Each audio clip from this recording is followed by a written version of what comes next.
మొన్న వార్త తీసుకున్నాం కదా, అయ్యో గదేనుల్లా రేషన్ బియ్యాన్ని మెక్కే పందికొక్కుల పని పట్టే ఉపాయం చేస్తున్నది సర్కార్ అని. ఆ పని పూర్తయిందట.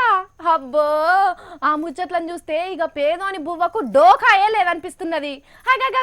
పెద్ద పెద్దోళ్ళందరూ జమ అయినరు, మనం కూడా అరుచుకుందాం రాన్రి. అగో చూస్తున్నారా, ఈ గుర్తులన్నీ రేషన్ బియ్యాన్ని ఊర్లలో కొంటపోయే లారీల గుర్తులు. గోదాముల్లో బియ్యం లోడ్ చేసుకుని బయలుదేరిన లారీ ఊరికి పోకుండా పక్కతో పట్టకుండా గుర్తుపడతారట దీంతోని. మరి టెక్నాలజీతోని మందికి వంచే కడబడే దొంగలను ఎట్లా దొరకబడతారో గాని గుడ్డిల మేళ లెక్క ఈ ఉపాయం మంచిదే గాని మన రేషన్ శాఖ మంత్రి ఈటెల సార్ అయితే ఎక్కలేని ముచ్చట చెప్పిండు. కార్డు తీసుకున్న వ్యక్తులు ఎవరైతున్నారో మీరు కనుక బియ్యం తినకపోతే దయచేసి ఆ బియ్యం తీసుకునే ప్రయత్నం చేయకండి. మీరు కనుక బియ్యం తీసుకుంటే ఆ బియ్యాన్ని ఎక్కడో అమ్ముకోవాల్సి వస్తుంది కాబట్టి తద్వారా అనేక మంది ఇలా దొంగలుగా ముద్రపడే ఆస్కారం ఉంటుంది కాబట్టి దయచేసి ప్రజలే దీనికి సహకరించాలి.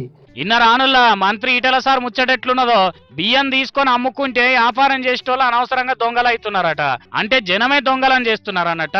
బియ్యం తినకపోతే తీసుకోవద్దంటున్నావు ఈటెల సారు. మన రాష్ట్రంలో బియ్యం తిననోళ్ళు ఉన్నారా సార్? ఎవరన్నా కారటునోళ్ళంతా కష్టం చేసే కుటుంబాలైనా, ముక్కిపోయినా మురిగిపోయినా బియ్యం వండుకొని తినే పబ్లిక్ ఉన్నారు సారు. సర్కార్ ఇచ్చే బియ్యం నెలంతా సరిపోక మళ్ళొచ్చే బియ్యానికి పూట పెట్టుకొని ఎదురు చూసే పబ్లిక్ ఏడ కనిపిస్తలేరా సారు మీకు తెలంగాణలో? హాస్టళ్లలో పురుగులన్నం తిన్నా మీకు తెలియదా రాజేందర్ సారు? ఇంటికాడోళ్ళు రేషన్ బియ్యాన్ని ఎట్లా కండ్లకు అద్దుకుంటారో? తినరాట తినరు. మరి ఎంతమంది కింటాల అమ్ముకుంటా అంటే చూసినరో గాని సన్న బియ్యం ఇచ్చిన పబ్లిక్ తింటలేరంటే వాళ్ళు బువ్వ తినోడు అలవాట్లేని వాళ్ళు అన్నట్టు కాదు సారు. మీరిచ్చే బియ్యం తినేటట్టు లేవని. తింటే అరగయనో, పొలగాండ్లకు తినిపిస్తే నట్టలు బాలుస్తాయనో బల్మీటికి బయట 6 కిలోలు అమ్ముకొని వచ్చిన పైసలతోని కిలో బియ్యం తెచ్చుకొని పూటలో తీసుకుంటారు సారు. అయ్యా ఈటెల సారు, తిననోళ్ళు తీసుకోకుండా అంటే బిచ్చమేస్తున్నారా సారు పేదోళ్లకు?